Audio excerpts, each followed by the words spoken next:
Bismillahirrahmanirrahim. Assalamualaikum warahmatullahi wabarakatuh. Apa kabar teman-teman semuanya?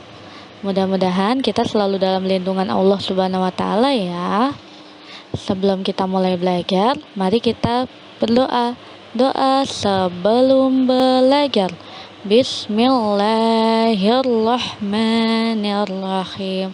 Rabbi zidni ilman warzuqni fahman. Ya Allah, tambahkanlah aku ilmu dan berilah kemudahan untuk memahaminya. Amin.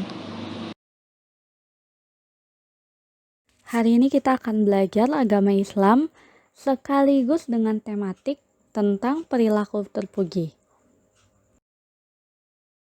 Sebelum kita masuk ke materinya, mari kita ulas kembali tentang perilaku manusia. Perilaku manusia terbagi menjadi dua, yaitu perilaku terpuji dan perilaku tercela. Perilaku terpuji biasanya berupa kebaikan yang mendatangkan manfaat. Contohnya adalah kerjasama, tolong-menolong, jujur, dan lain sebagainya.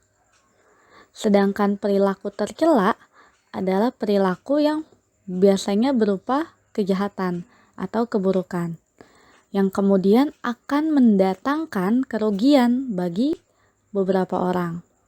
Contohnya adalah mencemooh teman. Mencemooh itu artinya adalah menghina, mengejek gitu. Kemudian tidak mengerjakan tugas juga merupakan salah satu contoh perilaku tercela. Berbicara kasar kepada orang tua atau guru dan lain sebagainya. Banyak ya perilaku tercela dan perilaku terpuji yang ada di lingkungan kita. Untuk materi hari ini yang kita bahas adalah kerjasama dan tolong-menolong. Sebelumnya kita sudah membahas tentang bagaimana menghormati guru, orang tua, dan keluarga di rumah. Sekarang kita akan membahas apa itu kerjasama dan bagaimana kerjasama serta tolong-menolong. Sekarang teman-teman bisa buka buku agama halaman 45. Oke, di sana ada kerjasama dan tolong-menolong. Kita akan membahas kerjasama terlebih dahulu. Kerjasama juga bisa disebut dengan gotong royong. Kerjasama atau gotong royong artinya adalah melakukan pekerjaan bersama-sama. Kita sering melihat lomba sepak bola. Semua tim bekerja sama dengan anggota timnya supaya dapat menang. Selain itu, dalam membersihkan rumah biasanya kita melakukan kerjasama bersama keluarga yang ada di rumah. Ibu memasak, ayah merapikan kebun atau halaman, kakak menyapu, dan adik mengepel. Biasanya seperti itu ya teman-teman. Mari kita ulas sedikit tentang contoh kerjasama yang biasa kita temui di lingkungan sekitar. Yang pertama, kerjasama di masyarakat. Biasanya di lingkungan masyarakat mengadakan kerja bakti. Kerja bakti untuk membersihkan lingkungan, membersihkan selokan, merapikan sampah-sampah, membenahi saluran air, dan lain sebagainya. Kemudian ada juga membangun tempat ibadah, membangun masjid bersama-sama.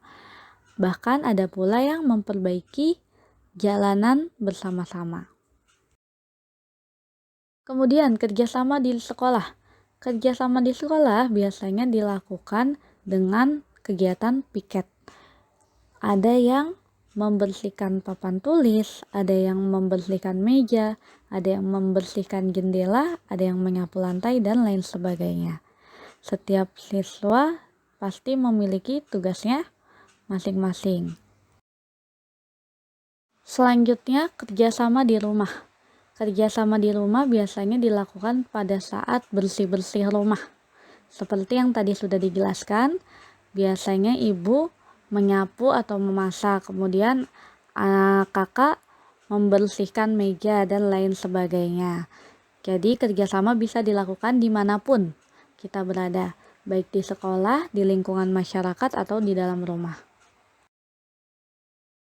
Tadi adalah materi tentang kerjasama. Selanjutnya tolong menolong. Apa arti tolong menolong? Tolong menolong artinya membantu orang lain untuk meringankan beban orang lain. Jadi yang namanya manusia itu selalu membutuhkan bantuan orang lain. Jadi manusia itu dapat hidup dengan bantuan orang lain. Tuh. Jika tidak ada orang lain, maka manusia tidak bisa hidup sendiri. Maka dari itu, kita perlu adanya tolong menolong dan saling membantu supaya kita bisa hidup dengan nyaman. Sekarang teman-teman bisa buka buku agama halaman 46. Tolong menolong itu ada yang boleh dilakukan dan ada yang tidak boleh dilakukan. Nah, untuk tolong menolong yang boleh dilakukan adalah tolong menolong yang sifatnya untuk kebaikan. Sedangkan tolong menolong yang tidak dibolehkan adalah tolong menolong yang sifatnya untuk kejahatan atau keburukan. Karena ketika kita menolong sesuatu untuk melakukan kejahatan, maka kita tidak akan mendapat manfaat. Yang akan kita dapat adalah kerugian dan Allah akan marah terhadap itu. Contoh tolong menolong yang boleh dilakukan. Yang pertama bersedekah. Bersedekah kepada fakir miskin atau kepada orang lain yang membutuhkan. Kemudian menjenguk dan mendoakan orang sakit. Jadi sikap kita jika ada teman yang sakit adalah menjenguk dan mendoakan.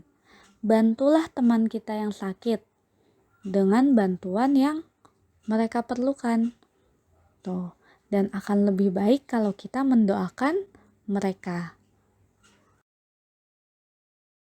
Contoh yang selanjutnya adalah belajar dan mengajarkan. Jadi belajar bersama-sama dan saling mengajarkan kebaikan, mengajarkan kebaikan ya, itu akan mendapatkan pahala karena merupakan perilaku terpuji. Misal, ada teman kalian yang kesulitan belajar matematika. Teman-teman yang sudah bisa harus membantu. Atau misalnya ada teman kalian yang kesulitan dalam menulis. Nah, kalian juga harus membantu mengajarkan. Bukan membantu menuliskan, tapi membantu mengajarkan. Kalau teman-teman yang menuliskan, berarti bukan menolong dalam hal kebaikan dong ya. Tuh. Kemudian menyantuni anak yatim. Menyantuni anak yatim juga termasuk tolong menolong yang boleh dilakukan. Karena akan mendapatkan pahala dan Allah suka terhadap orang-orang yang menyantuni anak-anak yatim. Sekarang kita bahas tolong menolong yang tidak boleh dilakukan. Tolong menolong yang tidak boleh dilakukan udah pasti perbuatan tercela ya, atau perbuatan yang tidak terpuji. Yang pertama adalah memberi contekan saat ulangan. Siapa yang masih suka contek-mencontek saat ulangan? Itu tidak boleh ya. Sangat tidak boleh dan Allah tidak suka. Jadi siapapun yang menyontek, siapapun yang pernah menyontek saat ulangan, tidak boleh diulangi lagi. Kemudian yang kedua, membantu teman yang bolos sekolah. Jadi kalau ada teman yang mau bolos sekolah, dinasehatkan, diberikan nasihat. Jangan bolos. bukan dibantu tapi dinasihatkan. Kemudian yang ketiga, membantu teman mencuri. Itu tidak boleh ya, membantu teman mencuri, karena kita akan mendapat dosa dan Allah tidak suka orang-orang yang mencuri.